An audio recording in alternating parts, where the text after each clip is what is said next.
What's up, guys? No plays yesterday, no plays today with just a baseball card. Being really selective again. Maybe I feel like I'm being too selective, but there are just reasons that kind of keep me off of any of these games that I would actually play. You do have some teams returning home from road trips again, just like yesterday. A few more teams are today, teams that were off yesterday, like Miami. And it may even be a worse spot for these teams because they have that extra day off to settle in. So that tends to be an even more negative spot for that returning home team. Miami is certainly one of them. They're returning home from the West Coast. They went into elevation into Colorado and then to San Francisco. They're facing Washington, who I believe also had yesterday off. And Washington, I think, will be looking to bounce back.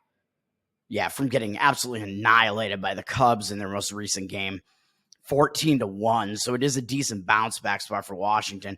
But then I look at the starting pitching matchup and I'm like, do I want to play on Patrick Corbin? I don't really, even though that is the way I lean, which is crazy to say. I actually lean to the Corbin side. Miami's down from -115 to -113. Small home favorite. 52% of the tickets on Washington because Miami's record is so bad.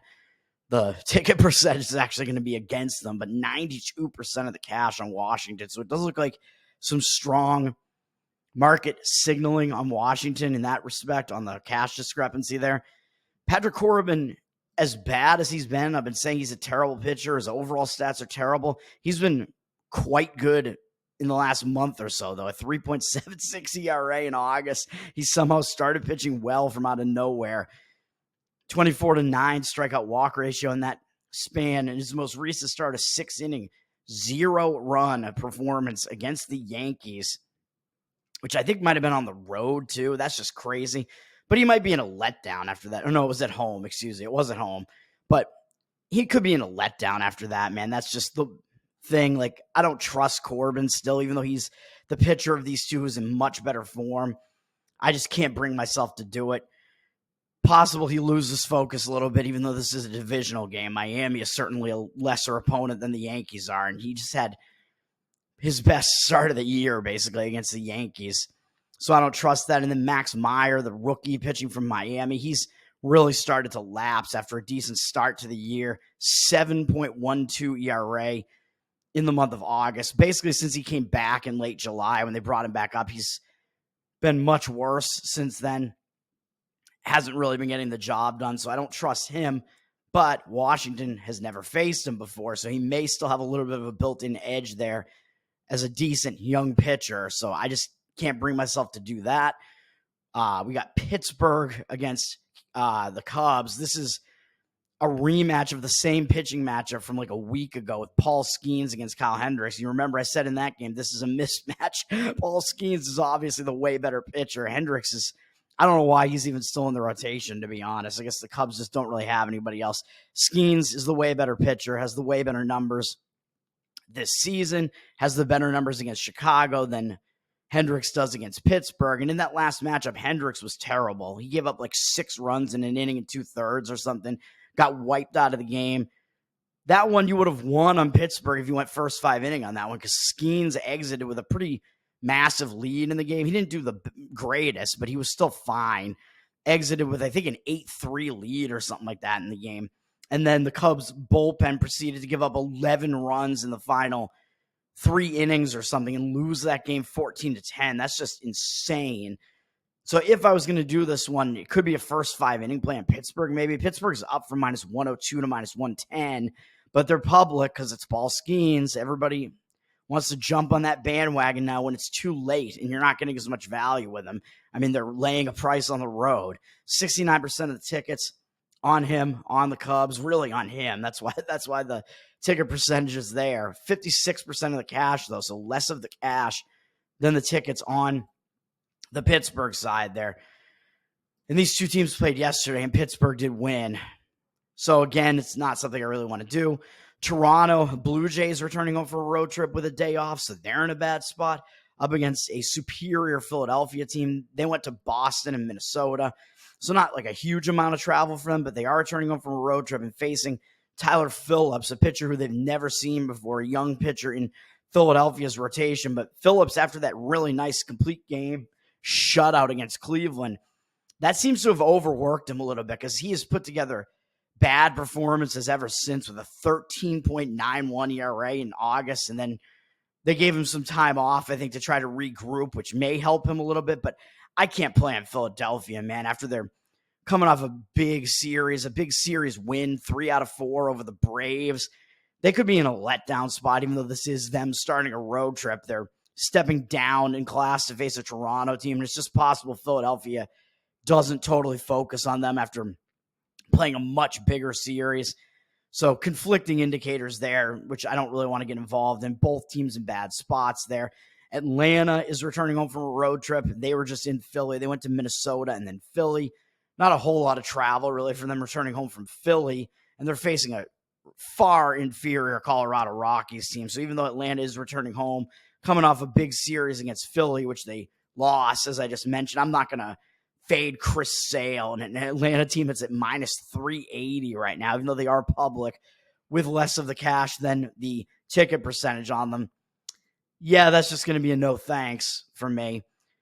And that might be it as far as teams returning home from road trips. It's just, yeah, those teams, I just still don't want to do anything as far as going against them there. And then we do have an interesting one with possibly the worst spot on the board would actually be the Dodgers, because the Dodgers played yesterday and they played a much bigger series against Arizona.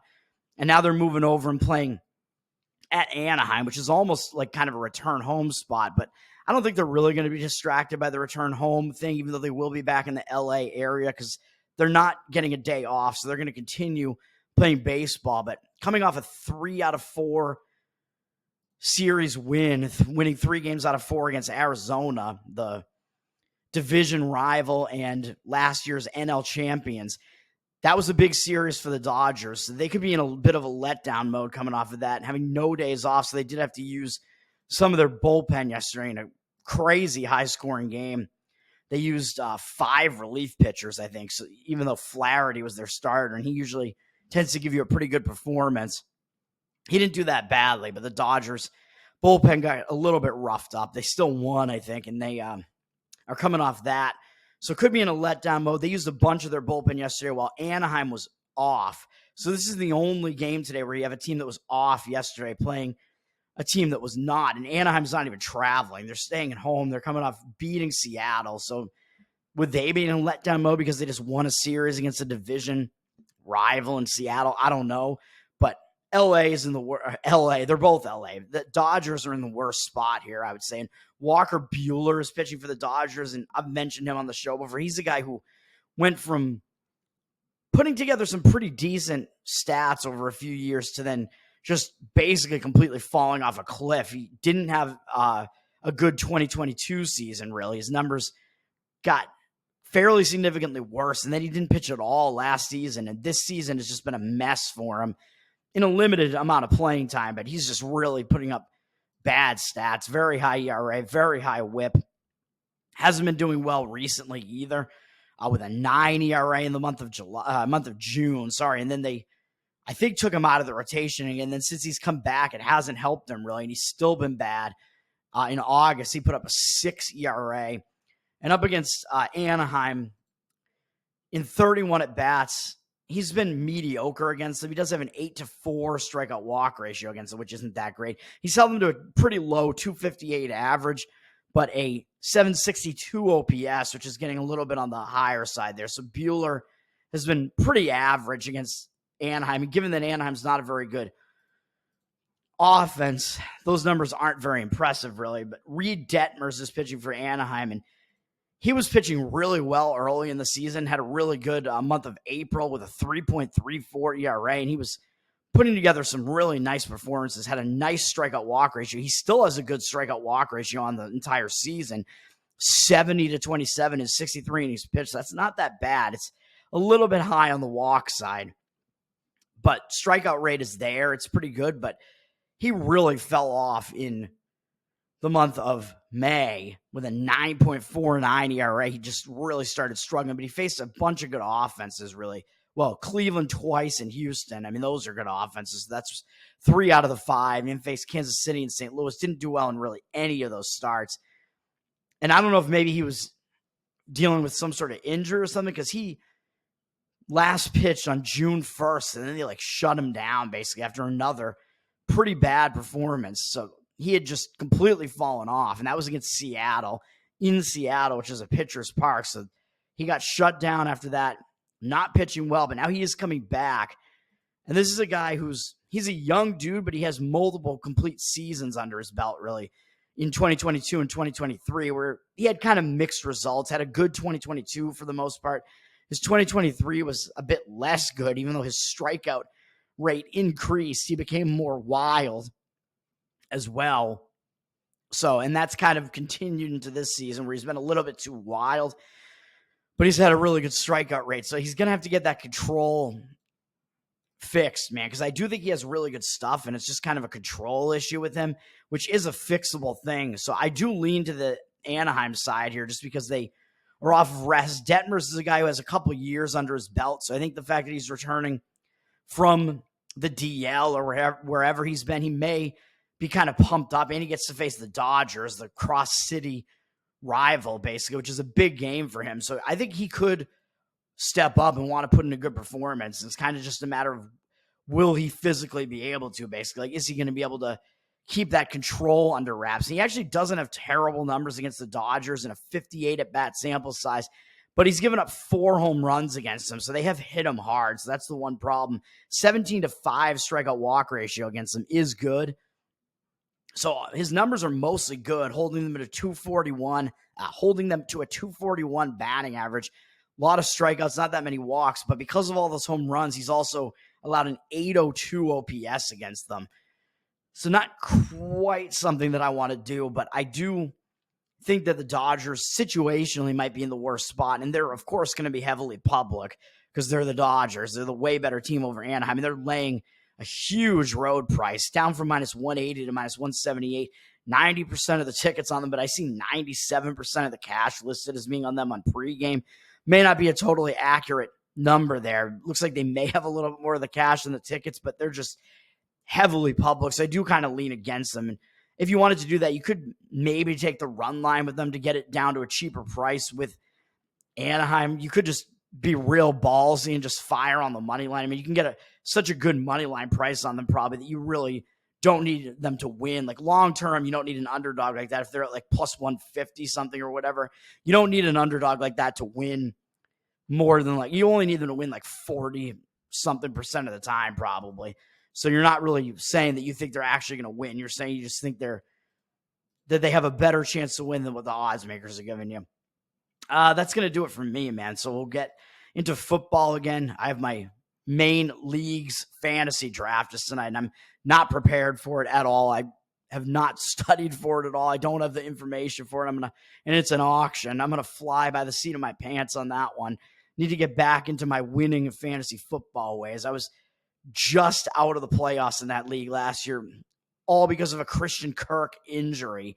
That's what kept me out of the playoffs last year. I only needed like 7 points from him in that final game in a half-point PPR, and he got injured on like the first play of that game in the final week. So that really destroyed me. The final week of the regular fantasy season, I should say. So hopefully things go better for me in that regard. NFL Week 1 is coming up. We have a game on Thursday, so I'm going to be talking about that. I'll probably have some plays. I don't know if I'm going to play that Thursday game yet or not, but potentially. I would be potentially looking at playing Baltimore, as that is going to be a fairly big playoff revenge scenario for them, but I don't know if the public is going to also be coming in on the Baltimore side or not on that one. But my initial thought on that game is that I would lean to the Baltimore side. I do think I'm going to have at least a couple of plays in the NFL Week 1. Should be getting that video up maybe tomorrow night, even though it's a Tower Gang night. It's going to be a packed night, so we'll see if I can get that done. And I have to do Week 2 college football too and have to bounce back there. So there's a lot going on, man. Have a good one. Peace. This will be like the last day of rest, basically, before the onslaught. Peace.